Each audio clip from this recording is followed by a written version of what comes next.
తెలుగువారి #1 choice Telugu matrimony.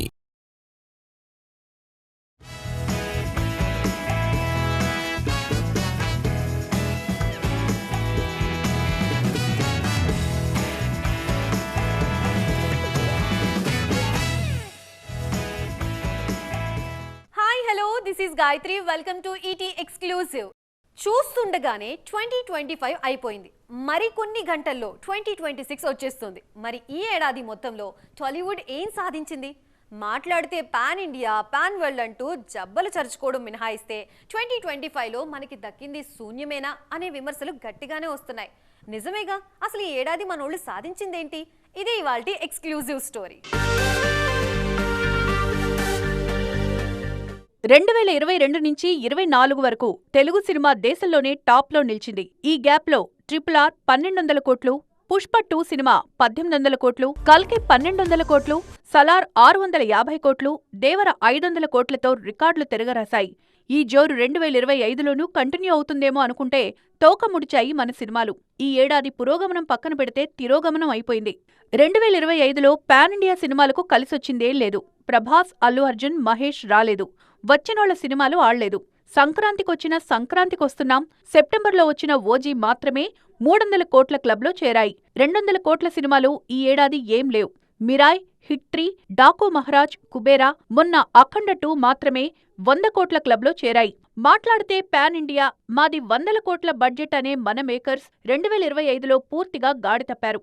ఇక మన హీరోలకు కూడా ఈ ఫలితాలు మేలుకొలిపే. 2025లో చిన్న సినిమాలే ఇండస్ట్రీని కాపాడాయి. సమ్మర్లో కోర్ట్, మ్యాడ్ స్క్వేర్, ఆ తర్వాత లిటిల్ హార్ట్స్, రాజు వెడ్స్ రాంబాయి, క్రిస్మస్ కు శంబాలా, ఈషా లాంటి సినిమాలే బయ్యర్స్ ను కాపాడాయి. భారీ అంచనాల మధ్య వచ్చిన చాలా సినిమాలు 2025లో దారుణంగా నిరాశపరిచాయి. అది రామ్ చరణ్ గేమ్ చేంజర్ అయినా, NTR Bollywood debut movie War 2 అయినా, Pawan pan Indian cinema Harihara Veeramallu అయినా డిస్ట్రిబ్యూటర్లకు నిద్రలేని రాత్రులు మిగిల్చాయి. ఓవరాల్ గా 2025 టాలీవుడ్ కు చేదు జ్ఞాపకాలే ఎక్కువ. మరి 2026లో అయినా ఆ గాయానికి మందు దొరుకుతుందో లేదో చూడాలిక. అనిల్ రావిపూడి ఓ మాయగాడు. పాన్ ఇండియన్ ట్రెండ్లోనూ పక్కా ఎమోషన్స్ మిక్స్ చేస్తూ అభిమానులకి ఏం కావాలో లెక్కలేసుకుని మరీ ఇస్తున్నాడు. ఇప్పుడు ఇదే చేశారు. ఇటు చిరంజీవి, అటు వెంకటేష్లతో మళ్లీ మ్యాజిక్ చేశారు. మెగా విక్టరీ సాంగ్ విడుదల చేశారు. మరి ఇదెలా ఉంది? అంచనాలు అందుకుందా లేదా? చూస్తున్నారుగా, ఈ పాట చూస్తుంటే ఇటు చిరు, అటు వెంకీ అభిమానులకు 15 రోజుల ముందుగానే సంక్రాంతి వచ్చినట్లుంది. అభిమానులను ఎప్పటినుంచో ఊరిస్తున్న మాస్ మల్టీస్టారర్ సాంగ్ వచ్చేసింది. ఓవైపు చిరు, మరోవైపు వెంకీ కలిసి చిందేస్తుంటే చూడ్డానికి 2 కళ్ళు సరిపోవట్లేదు ఫ్యాన్స్ కు. ఓ రోజు ముందే న్యూ ఇయర్ వచ్చేసింది వాళ్లకు. రీ ఎంట్రీలో ఓ సెంటిమెంట్ అలవాటు చేసుకున్నారు మెగాస్టార్. కొత్త ఏడాదికి ముందు తన పాటే డీజేలో మోగేలా ఖతర్నాక్ మాస్ సాంగ్స్ ను దించుతున్నారు బాస్. 2016 డిసెంబర్ 31న ఖైదీ నెంబర్ 150లోని బాస్ ఈజ్ బ్యాక్ పాటతో వచ్చిన చిరు 2022 డిసెంబర్ 30న వాల్తేరు వీరయ్యతో పూనకాలు పుట్టించే పాటతో వచ్చి మ్యాజిక్ చేశారు. 2025 డిసెంబర్ 30న ఏంటి వెంకీ సంగతి అంటూ మరో మాస్ నెంబర్ దింపారు చిరంజీవి. ఈసారి ఆయనకు తోడుగా hit machine Anil Ravipudi, family hero Venkatesh కూడా ఉన్నారు. ఇద్దరు పబ్బుల్లో అలా స్టెప్పులు వేస్తుంటే, ఆ తర్వాత చెరుకు గడలు పట్టుకుని లుంగి కట్టుకుని డాన్సులేస్తుంటే రేపు థియేటర్స్ పరిస్థితి ఎలా ఉండబోతుందో ఊహించుకోవచ్చు. మన శంకర వరప్రసాద్ గారి నుంచి ఇప్పటికే వచ్చిన మీసాల పిల్ల, శశిరేఖ పాటలు బాగా రీచ్ అయ్యాయి. మెగా విక్టరీ సాంగ్ ఇన్స్టంట్ గా ఎక్కేలా కనిపిస్తుంది. రిలీజ్ లోపు చిరంజీవి ఇంట్రో సాంగ్ విడుదల చేయాలని ప్లాన్ చేస్తున్నారు అనిల్. జనవరి 12న విడుదల కానుంది ఈ చిత్రం. మొత్తానికి ఈసారి పండక్కి శంకర వరప్రసాద్ నుంచి టన్నుల్లో ఎంటర్టైన్మెంట్ వచ్చేలా ఉంది. షార్ట్ వేసుకొస్తానంటే కుదరదన్నారు, నా స్టైల్లో వస్తానంటే కుదరదన్నారు అంటూ టీజర్ లాంచ్ అప్పుడు మహేష్ బాబు చెప్తే, అయ్యో పాపం రాజమౌళి ఎన్ని కష్టాలు పెడుతున్నాడో మా బాబుని అంటూ ఫ్యాన్స్ బాగానే ఫీల్ అయిపోయారు. కానీ నేనొక్కసారి కమిట్ అయితే నా మాట నేనే విన్నంటున్నారు మహేష్. మరి ఏ విషయంలో జక్కన్నకి మహేష్ జలకిచ్చారు? కొన్ని నెలలుగా మహేష్ బాబుకు వారణాసి తప్ప మరో లోకం లేకుండా చేశారు రాజమౌళి. ఈ సినిమా షూటింగ్ పనుల్లోనే బిజీగా ఉన్నారీన. అయితే ఈ ఇంటెన్స్ షెడ్యూల్ నుండి చిన్న బ్రేక్ తీసుకుని న్యూ ఇయర్ వేడుకల కోసం తన కుటుంబంతో కలిసి వెకేషన్ కు బయలుదేరారు మహేష్. ఈ వీడియోలు వైరల్ అవుతున్నాయి ఇప్పుడు. మహేష్ బాబు వెకేషన్ కు వెళ్లడం మామూలే. కానీ ఇక్కడ మ్యాటర్ అది కాదు. రాజమౌళితో సినిమా చేస్తున్నప్పుడు ఆయన వెకేషన్కు వెళ్లడమే అస్సలు మ్యాటర్.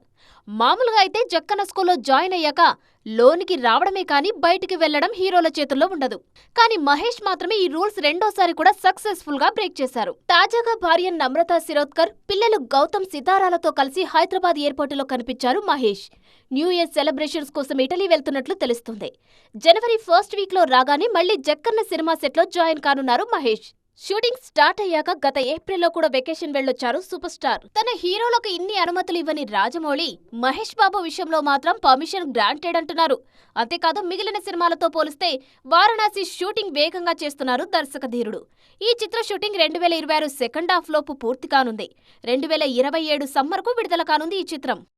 ఓల్డ్ ఈజ్ గోల్డ్ అంటారు కదా, చూస్తుంటే ఇక్కడ గోల్డ్ కాదు ఏకంగా డైమండ్ అనాలేమో, అంతగా పాత సినిమాలే సందడి చేస్తున్నాయి ఇప్పుడు. ఈ న్యూ ఇయర్ అంతా ఓల్డ్ మూవీస్ హంగామానే కనిపించబోతోంది. కొత్తగా ఉంటుందనేమో కొత్త ఏడాదిని పాత సినిమాలతో వెల్కమ్ చెప్తున్నారు. మరి అలా పలకరించబోయే ఆ సినిమాలేంటో చూద్దామా? సాధారణంగా న్యూ ఇయర్ అంటే కొత్త సినిమాల హడావుడి ఉంటుంది. కానీ ఈసారి ట్రెండ్ మారి 2026కి స్వాగతం పలకడానికి పాత సినిమాలు వచ్చేస్తున్నాయి. ఒకప్పుడు వెండితెరపై మ్యాజిక్ చేసిన క్లాసిక్స్ ను ఇప్పుడు 4K క్వాలిటీతో మళ్లీ థియేటర్స్లోకి తెస్తున్నారు. 2025 డిసెంబర్ 31న పవన్ కళ్యాణ్ జల్సాతో పాటు మురారి మరోసారి విడుదల కాబోతోంది. జల్సా ఇప్పటికే ఓసారి రీ-రిలీజ్ అయి మంచి కలెక్షన్స్ సాధించింది. అలాగే మురారి కూడా గతేడాది రీ-రిలీజ్ అయి అదిరిపోయే వసూళ్లు తీసుకొచ్చింది. మళ్లీ ఈ రెండు సినిమాలను న్యూ ఇయర్ సందర్భంగా మరోసారి విడుదల చేస్తున్నారు. ఈ రెండింటితో పాటు కొత్త ఏడాదిని చిరునవ్వుతో ప్రారంభించాలని నువ్వు నాకు నచ్చావును రీ-రిలీజ్ చేస్తున్నారు. కుటుంబమంతా కలిసి నవ్వుకుంటూ కొత్త సంవత్సరానికి వెల్కమ్ చెప్పడానికి నువ్వు నాకు నచ్చావుకు మించిన ఆప్షన్ మరొకట్లేదు. ఇది కేవలం సినిమా కాదు, ఓ లాఫింగ్ థెరపీ. జనవరి 1న ఈ సినిమా వస్తుంది. ఇక వీటితో పాటు సైక్ సిద్ధార్థ్, గత వైభవం, సహకుటుంబానం, 45 లాంటి కొత్త సినిమాలు కూడా జనవరి 1న విడుదల కానున్నాయి. 2025 ఎవరికి కలిసొచ్చిందో లేదో తెలియదు కానీ తెలుగు ఇండస్ట్రీలో కొందరు కొత్త అమ్మాయిలకి మాత్రం బాగా కలిసొచ్చింది. నటించిన మొదటి సినిమాతోనే కొందరు మాయ చేస్తే మరికొందరు మాత్రం తమదైన నటనతో అందరి ఫోకస్ తమపై పడేలా చేసుకున్నారు. మరి అలా మాయ చేసిన బ్యూటీస్ ఎవరో చూద్దామా? మిరాయి చూశాక నిజంగానే రితికా నాయక్లో ఏదో వైబ్ ఉందని ఫిక్స్ అయిపోయారు ఆడియన్స్. ఇందులో సన్యాసినిగా నటించిన తన క్యూట్ యాక్టింగ్ తో అందర్నీ ఫిదా చేశారు రితిక. ప్రస్తుతం ఆనంద దేవరకొండ డ్యూయెట్, వరుణ్ తేజ్ కొరియన్ కనకరాజులో నటిస్తున్నారు రితిక. ఇక చాంపియన్ బ్యూటీ అనస్వర రాజన్ సైతం 2025లో బాగా మాయ చేశారు. చాంపియన్ సినిమాతో అనస్వర పేరు తెలుగులో మార్మోగిపోతుంది. ఈ అమ్మడికి అవకాశాలు క్యూ కట్టేలా ఉన్నాయి. అద్భుతమైన ఎక్స్ప్రెషన్స్ తో మాయ చేశారు ఈ మలయాళ కుట్టి. ఇక తెలుగు అమ్మాయిలు సైతం 2025లో బాగా మ్యాజిక్ చేశారు. మొన్న క్రిస్మస్ కు విడుదలైన శంబాలలో నటించిన అర్చన అయ్యర్ తెలుగమ్మాయే. ఇందులో దేవతగా నటించారు అర్చన. ఆదికి కంబ్యాక్ మూవీగా నిలిచిన శంబాలతో అర్చన అయ్యర్ కెరీర్ కు మంచి పునాది పడింది. ఈ ఏడాది మాయ చేసిన మరో తెలుగమ్మాయి తేజస్విని రావు.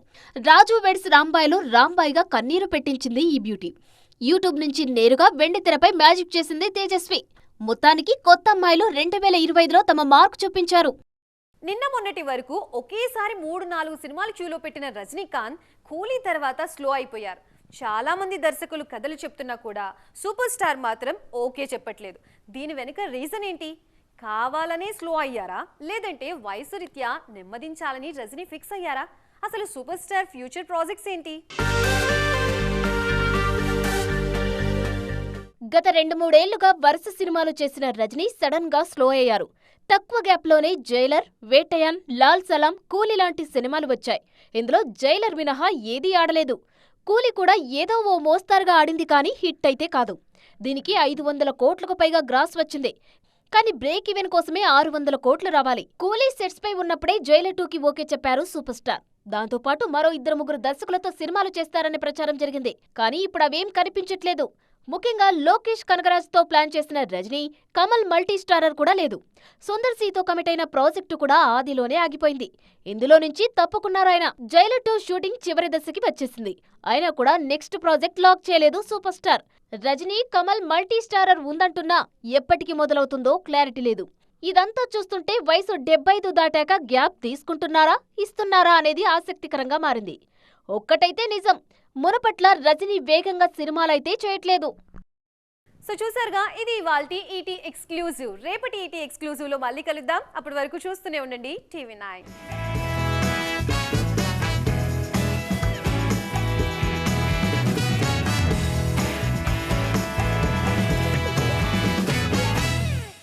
తెలుగు వారి నంబర్ 1 చాయిస్ తెలుగు మ్యాట్రిమోనీ.